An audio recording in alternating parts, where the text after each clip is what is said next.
Salut à tous et bienvenue sur French Podcast. Aujourd'hui, on plonge dans un sujet brûlant, tellement crucial. Pourquoi est-ce que la compréhension orale en français, surtout au niveau B1, B2, peut vraiment nous bloquer? Perso, la première fois que j'ai regardé un film français sans sous-titres, c'était un vrai choc.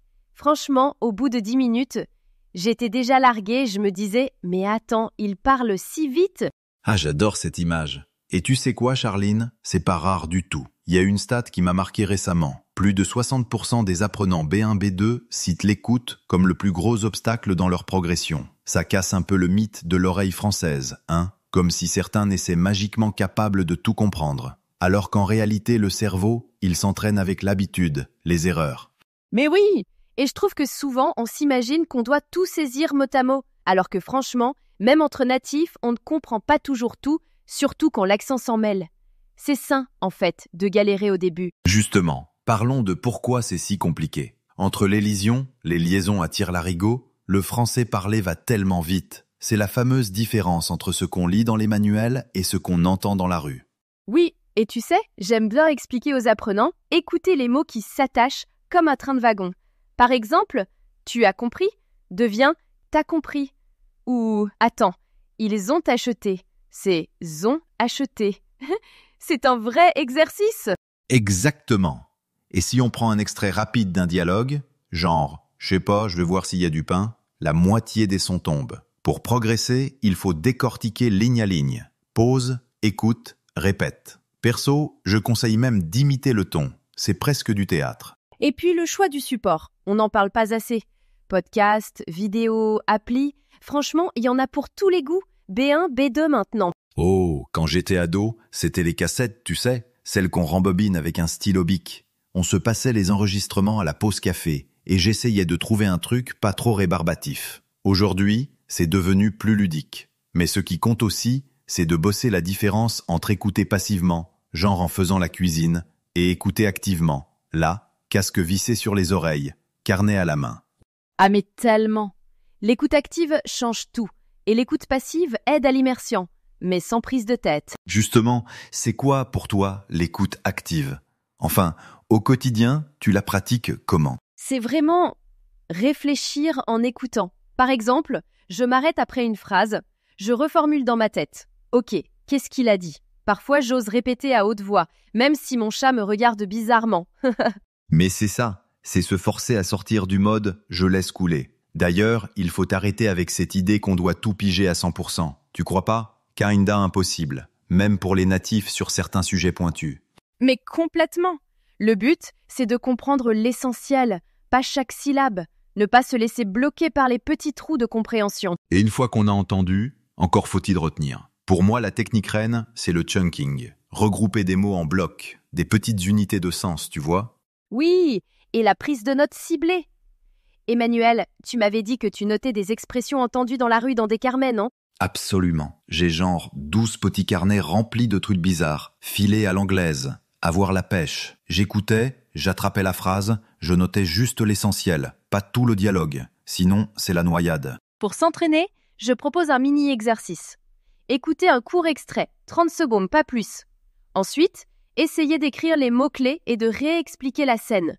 Même en 2 phrases, c'est déjà une victoire. Bon, et ce fameux accent français, ou devrais-je dire les accents français? Ah, un vrai casse-tête. Je me souviens d'un séjour au Québec où je confondais toujours pain et pain. Je demandais une baguette, on me tendait une branche. Et oui, le français, c'est pas qu'en France. Faut oser sortir des sentiers battus. Surtout, il ne faut pas se décourager. Plus on écoute, plus on s'habitue à la musicalité des différents accents. Exactement. Et puis, accepter de perdre un mot, parfois, c'est naturel. Même les Parisiens sont paumés avec l'accent corse ou ch'ti. Vaut mieux s'exposer à tout, même si c'est pas confortable. On se demande toujours, sous-titres ou pas sous-titres? Il y a un piège là-dedans. Ouais, alors, petite confession.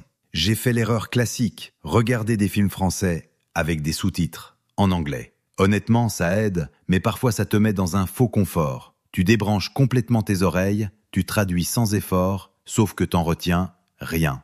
À l'inverse, utiliser des sous-titres français juste au début, puis les virer, ça force à vraiment écouter. Très bon point. Ça peut aussi se transformer en exercice ciblé. On prend une scène, on écoute une fois sans, une fois avec les sous-titres, puis une troisième fois sans. Genre, ça muscle l'oreille. Une des clés, franchement, c'est la régularité. 10 minutes d'écoute chaque jour, même au petit-déj, ça fait la différence sur un mois. Ma routine du matin, 15 minutes chrono. Je lance un podcast pendant que je prépare mon café. Même si je ne comprends pas tout, ce contact quotidien, il appuie sur le bouton immersion. Mais faut aussi trouver le bon rythme entre variété et répétition, non? Oui, ça dépend de son caractère. Trop de variété, on se perd. Trop de répétition, on s'ennuie. Aujourd'hui, je testais d'alterner entre une nouvelle émission et le même extrait, tous les 2-3 jours. Ça garde la fraîcheur et la progression. Et il y a ce blocage mental, la peur de rater, tellement courant. Moi, ça me rappelle mon tout premier débat public en français. L'angoisse. Je ratais des phrases entières, je paniquais, mais finalement, personne n'a rien remarqué. À force, le cerveau apprend à gérer l'inconfort, à rester concentré malgré le stress. Il n'y a pas de honte à demander de répéter, vraiment. Exactement. Et chaque fois qu'on surmonte cette gêne, c'est un petit pas de plus. Mieux vaut plonger, même imparfait, que rester en surface. Alors, on a touché à pas mal d'astuces aujourd'hui. Décryptage du français moderne, écouter activement, s'ouvrir aux accents, jongler avec sous-titres, routines efficaces et, surtout, dédramatiser l'inconfort. Oui, et rappelez-vous, chaque minute d'écoute est un mini-voyage. Chaque difficulté, un signe qu'on avance. Ça fait partie du jeu. Dites-nous, vous, c'est quoi votre plus gros défi à l'oral? Partagez votre expérience, vos galères ou vos petites victoires en compréhension orale sur nos réseaux. On adore vous lire. On continue ces explorations ensemble, promis. Tiens, une astuce pas assez utilisée à mon avis, la transcription. Prendre un court extrait audio, le retranscrire, repérer les mots galères. C'est hyper efficace pour mettre le doigt sur ce qu'on ne capte pas à l'oreille. Et en comparant ensuite avec l'enregistrement original, on réalise souvent qu'on avait raté des élisions ou des liaisons. C'est presque un jeu de détective, non? Et ce qu'on révise régulièrement s'ancre vraiment, croyez-en mon expérience de procrastinateur repenti. Oui, et plus on répète ça, plus on repère les nuances, comme la façon dont un mot s'écrase à l'oral ou comment l'intonation trahit le sens. Perso, je reviens souvent sur mes transcriptions, ça me fait gagner en confiance. C'est marrant, hein? Au bout d'un moment, certaines structures te deviennent familières et tu finis par anticiper ce que tu entends. Magie de la répétition. Il ne suffit pas de s'entraîner, il faut aussi sortir du laboratoire. Interview, reportage, conversation téléphonique, plus on varie les situations réelles, plus on se prépare à tous les imprévus. Totalement. Et créer ses propres scénarios à la maison, tu fais semblant d'appeler le plombier ou tu imagines négocier un plat au resto, ça booste la flexibilité de l'oreille. Les ressources interactives, quiz à l'oral après l'écoute, c'est du pain béni pour progresser vite. Tu sais, j'insiste toujours là-dessus dans mes ateliers. Varier les sources pour exposer ses oreilles à toutes les facettes du français. Du bonjour, ça va de la boulangerie au débat sur France Culture. Oui, et planifier un créneau quotidien, même 10 minutes, pour garder la machine en marche. Après, résumer ce qu'on a compris à l'écrit ou à l'oral. Oh, je galère toujours avec l'oral d'ailleurs, Charline. Moi, c'est l'écrit, alors on se complète. Franchement, intégrer ces petits moments dans la journée, pas besoin de rituels compliqués. Ça peut être un podcast pendant le ménage ou une interview dans les transports. Exact. Et l'essentiel, c'est l'assiduité. 10-15 minutes déjà, quotidiennement, c'est le meilleur investissement linguistique. Après chaque écoute, prenez le temps de résumer, juste pour soi ou à voix haute. Ça solidifie l'apprentissage. Je le redis, la transcription, c'est pas réservé aux linguistes. Un petit carnet, votre appli note, et hop, on écrit ce qu'on a compris après l'écoute, on compare, et on repère ce qui cloche. Rien de tel pour booster sa mémoire. Oui, et à force de réviser ces transcriptions, on finit par intégrer les structures sans même s'en rendre compte. J'aime bien rappeler que la diversité, c'est la clé. Podcast, film, interview, à picorer en fonction de l'humeur, pour ne jamais tomber dans la monotonie. Une routine quotidienne, même symbolique, fait toute la différence. Et puis après, résumer ce qu'on a entendu, c'est le meilleur test. Parfois je suis surpris par tout ce que j'ai retenu. Ou pas. On répète, mais ça vaut la peine. En transcrivant, on remarque tout ce qui nous avait échappé à l'oreille. L'écart entre ce qu'on croyait entendre et le texte réel, c'est dingue parfois. Et c'est ce retour analytique qui fait progresser sur la durée. À force, la reconnaissance des structures devient automatique. Un vrai changement en compréhension. Au-delà de la langue, L'écoute, c'est une porte vers la culture. Radio, concerts, le quotidien dans la rue, c'est ça, s'immerger vraiment, non? Et participer à des échanges ou des groupes, ça met la compréhension en situation réelle. Rien de tel que l'interaction pour sentir si l'oreille s'aiguise. Noter les expressions entendues, ça enrichit à la fois le vocabulaire et la culture. Encore une fois, la répétition fait tout. Une session d'écoute par jour, même courte, ça muscle la langue. Plus on alterne entre écoute passive et active pour stimuler différemment. Synthétiser après chaque session, c'est mon astuce préférée. Je me rends compte des progrès, ou des petites rechutes, mais c'est normal, ça fait partie de l'aventure. Bon, en 2024, on ne peut plus ignorer les outils numériques, honnêtement. Applis de podcast, plateformes vidéo, quiz automatique, ça diversifie l'écoute et ça la rend plus ludique, tu trouves pas? Aussi, et jouer avec la vitesse. Ralentir, puis accélérer progressivement. C'est super pour s'habituer à la rapidité du français parlé. Les quiz intégrés aident vraiment à valider en temps réel ce qu'on a compris. On a tout à portée de clic. Enfin, de doigts. Il y a aussi les applis de reconnaissance vocale. Moi, j'en abuse. On répète les phrases.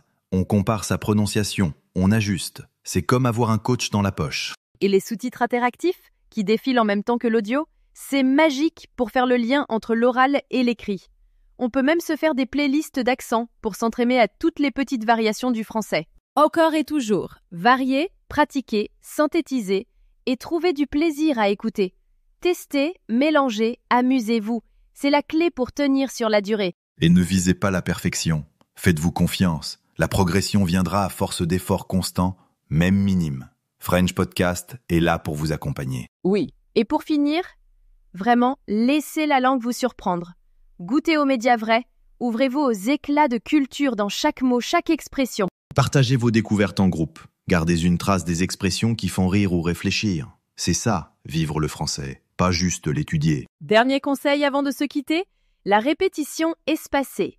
Réécoutez, revenez sur les mêmes extraits, augmentez la difficulté, variez les rythmes. Votre mémoire vous dira merci. Oui, et pour les plus geeks, il y a même des applis qui envoient des rappels pour réviser à intervalles malins. L'idée, c'est de consolider dans la durée, pas d'épuiser son attention en une fois. Bon, Emmanuel, on arrive à la fin.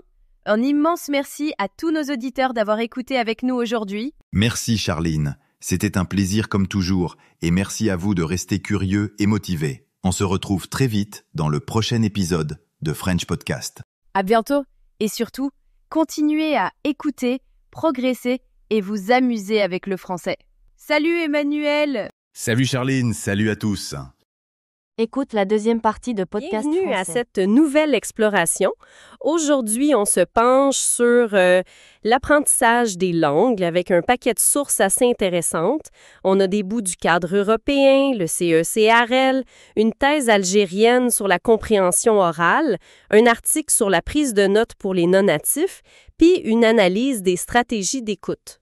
Oui, un beau mélange qui touche vraiment aux bases de la compétence dans une langue, mais aussi aux difficultés là, comme l'écoute et comment on peut s'améliorer. Surtout dans des contextes comme l'université, où la prise de notes, ça devient pas mal crucial. Exactement. Fait que notre mission, si on veut sortir l'essentiel de tout ça, comment on mesure le niveau, pourquoi c'est si dur, l'écoute, puis la prise de notes en L2, comment ça complique les choses, et surtout, qu'est-ce qu'on peut faire concrètement? C'est ça, l'idée, c'est de faire une synthèse un peu claire qui peut servir autant à quelqu'un qui apprend qu'à un prof ou juste quelqu'un de curieux, tu sais. Parfait. Bon, on commence par le commencement, hein? Évaluer le niveau. Le CECRL, ça semble être la référence. C'est quoi exactement? Le CECRL, oui, c'est publié par le Conseil de l'Europe, puis c'est devenu pas mal le standard là, pour décrire le niveau de quelqu'un en langue. C'est important de comprendre, c'est pas une méthode pour apprendre, hein? C'est un cadre pour dire, OK, telle personne est à tel niveau. Ah oui, c'est ça, les fameux A1, A2, B1, B2, C1, C2, du niveau débutant jusqu'à l'expert, mettons. Exactement. Puis ça découpe la compétence en différentes habiletés. Comprendre, écouter, lire, parler, que ce soit en conversation ou en continu, puis écrire. Mais le point clé, c'est que pour chaque niveau, il y a des descriptions très précises de ce que la personne est capable de faire. OK, comme par exemple? Mettons un niveau A2, là. C'est quelqu'un qui peut comprendre des phrases simples sur des sujets familiers, le travail, les achats. puis communiquer pour des tâches de base. Alors qu'un C1, l'on est dans l'utilisateur expérimenté, ben lui, il peut comprendre des textes longs, difficiles, saisir ce qui n'est pas dit directement. Il s'exprime facilement sur des sujets complexes, que ce soit social, pro, académique. Il maîtrise vraiment l'organisation de son discours. C'est une grosse différence, là, tiens. Ouais, je vois. Ça donne une bonne idée de la progression. Puis ça couvre aussi des choses comme la grammaire, l'aisance. Oui, oui, tout à fait. Le cadre, il y a aussi des échelles pour la qualité de la langue, la correction, l'aisance, la richesse du vocabulaire, la cohérence, même les stratégies qu'on utilise pour communiquer, genre planifier ce qu'on va dire ou trouver un autre mot quand on est bloqué. C'est très détaillé, en fait. C'est intéressant comme approche, très centrée sur l'action, sur ce qu'on peut faire. Mais est-ce qu'en se concentrant là-dessus, on risque pas un peu de négliger d'autres aspects importants? Je pense à la finesse grammaticale ou à la richesse culturelle, des choses qui font une vraie maîtrise, mais qui sont peut-être moins mesurables. C'est une bonne question, ça. Le cadre essaie d'intégrer ça là, avec les échelles qualitatives dont je parlais, correction, aisance, vocabulaire. Mais c'est vrai que son but premier, c'est d'avoir une échelle commune que tout le monde comprend, basée sur des compétences qu'on peut observer. La profondeur culturelle ou le style parfait, ben, c'est plus difficile à mettre dans des niveaux standards comme ça. C'est un outil pour décrire, pas une définition complète de la maîtrise parfaite. OK, je comprends mieux. Bon, passons à une compétence qui donne souvent du fil à retordre. La compréhension orale. La thèse algérienne puis l'article de Louvain, ils disent pas mal la même chose. C'est super important, mais c'est souvent le point faible. Pourquoi c'est si difficile au juste? Ben, c'est vrai que pour parler, il faut d'abord comprendre. Mais comprendre à l'oral, c'est un processus mental vraiment rapide puis complexe. L'article de Louvain l'explique bien. D'abord, il y a la perception. Chaque langue a sa musique, ses fréquences sonores, son rythme, son intonation. Notre oreille, elle est comme calibrée pour notre langue maternelle. Fait qu'il faut l'adapter. C'est déjà une première job, ça. Le graphique dans l'article montre bien. Ah ouais. Faudrait comme rééduquer son oreille, littéralement. Un peu, oui. Ensuite, il y a la segmentation. Faut découper le flot de son en mots. Mais les pauses, ça correspond pas toujours aux mots, là. Ah, c'est pas vrai. simple. Après, il faut interpréter, là. Il faut donner du sens aux mots qu'on aurait connus, selon le contexte, ce qu'on sait déjà. Puis finalement, il faut traiter l'information, sortir le sens global, les idées clés, pour que ça reste en mémoire. Puis tout ça, quasiment en même temps. C'est fou, là. Wow. Puis aussi l'autre approche complémentaire, qu'on appelle descendante. C'est quand on anticipe ce qui va être dit. On formule des hypothèses, basées sur qui parle, de quoi on parle, puis on vérifie au fur et à mesure qu'on écoute. En vrai, les deux processus, partir des sons pour aller au sens, puis partir du sens attendu pour décoder les sons, ben, ils fonctionnent ensemble. Ça demande une bonne gymnastique mentale. Ouais, on comprend mieux pourquoi c'est un défi. La thèse algérienne, elle se base sur ce que des profs ont observé. Puis ça liste des problèmes très concrets. La difficulté à entendre certains sons, le manque de vocabulaire, mais aussi le côté émotif, là, le stress, la peur de ne pas comprendre qui peut comme bloquer. Absolument. Les difficultés, ça peut venir de l'apprenant lui-même, son niveau, son attention, sa motivation, mais ça peut aussi venir du document qu'on écoute, la vitesse à laquelle ça parle, si c'est clair ou pas, s'il y a du bruit, le genre de discours. C'est pas pareil un débat animé puis un bulletin météo, tu sais. Ou même, combien de personnes parlent en même temps? L'étude algérienne dit même que des fois, avec une vidéo, les élèves sont tellement focus sur l'image qu'ils oublient d'écouter. Gérer son attention, c'est aussi une compétence en soi, alors. Exactement. C'est une question de gestion des ressources, là. Puis l'article de Louvain ajoute un point important, la distance entre les langues et les cultures. Si la langue que tu apprends est très différente de ta langue maternelle, que ce soit pour les sons ou la structure des phrases, mais décoder, ça demande plus d'efforts cognitifs. OK. Fait que face à tout ça, les sources, elles proposent quoi comme stratégie pour mieux écouter? Bien, l'article de Louvain, il insiste sur une approche en 3 temps. Avant, pendant, puis après l'écoute. Avant, c'est activer ce qu'on sait déjà sur le sujet, essayer d'anticiper un peu, se demander pourquoi on écoute, c'est pour comprendre l'idée générale, un détail précis. Puis surtout, dédramatiser. C'est correct de ne pas tout comprendre du premier coup, là. Ça enlève déjà une pression, j'imagine. Puis, pendant l'écoute, L'idée, c'est d'adapter sa façon d'écouter à son but. Est-ce que je cherche juste le terme écoute globale, une info précise écoute sélective ou tous les détails écoute détaillée? Faut choisir sa bataille, mettons. Puis après, on fait le bilan. Qu'est-ce que j'ai compris? Qu'est-ce qui m'a bloqué? Puis on essaye de réutiliser ce qu'on a appris, si possible. Ces stratégies-là, j'imagine qu'elles changent selon le niveau CSCRL? Ah ben oui, c'est sûr. Pour les niveaux A1, A2, on va beaucoup utiliser les indices visuels, le non-verbal, reconnaître les mots qu'on connaît déjà, viser la compréhension globale.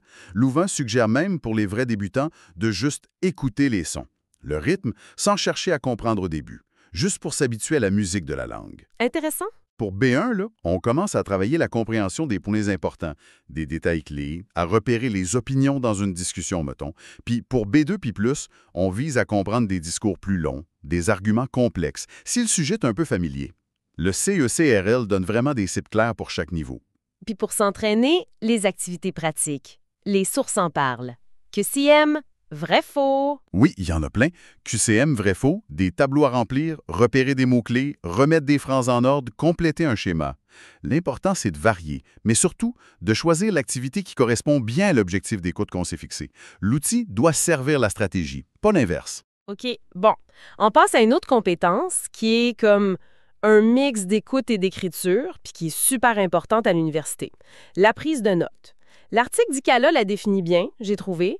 C'est pas juste copier, c'est écrire dans l'urgence en comprenant puis en résumant en même temps. Ouf, oui, c'est une tâche hyper exigeante, même dans sa langue maternelle, là. Ça demande de comprendre à l'oral, de choisir l'info importante puis de l'écrire de façon courte, tout ça en temps réel. Alors imagine, en langue seconde, la charge cognitive, elle explose. Oui. L'article du CALA montre bien les défis pour les non-natifs. Souvent, ils n'ont pas les automatismes linguistiques, fait que ça prend plus de temps.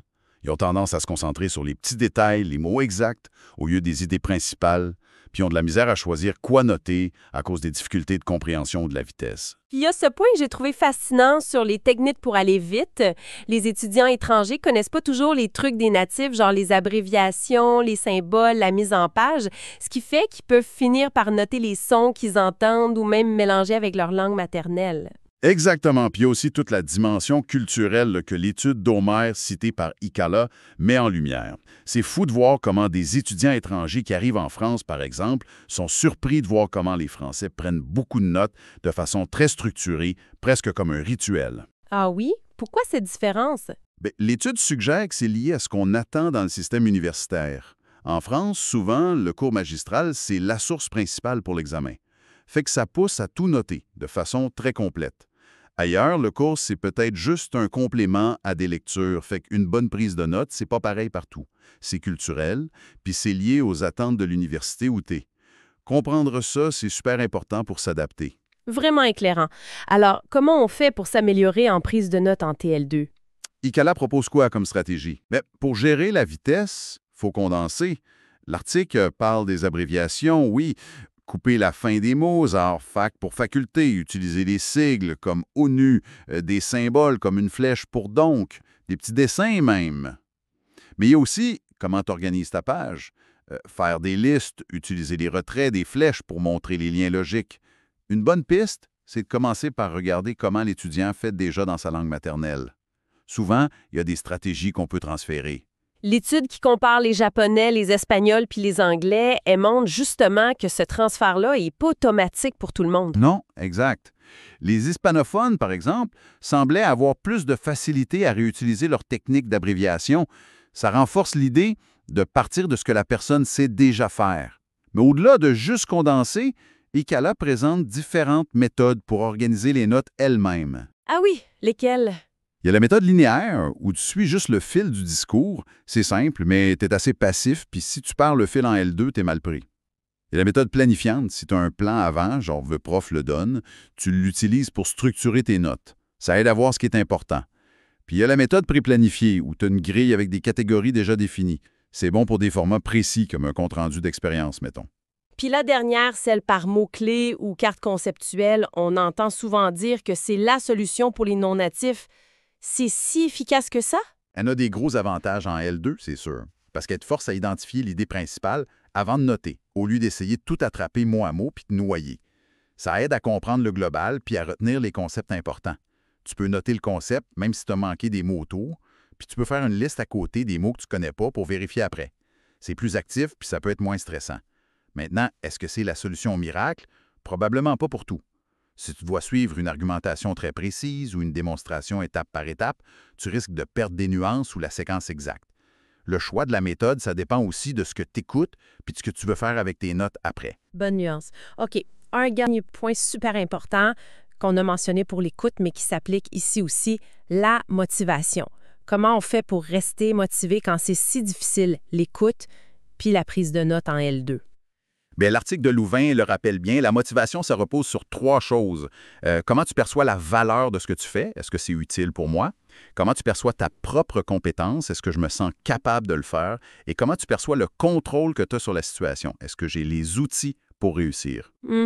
Fait que pour la nourrir, il faut jouer sur ces 3 aspects. Donner des stratégies claires comme celles qu'on a discutées, ça augmente le sentiment de contrôle. Fixer des buts réalistes, ça renforce le sentiment de compétence. Varier les activités, ça garde l'intérêt. Puis encourager, souligner les progrès, montrer qu'on croit que l'apprenant est capable.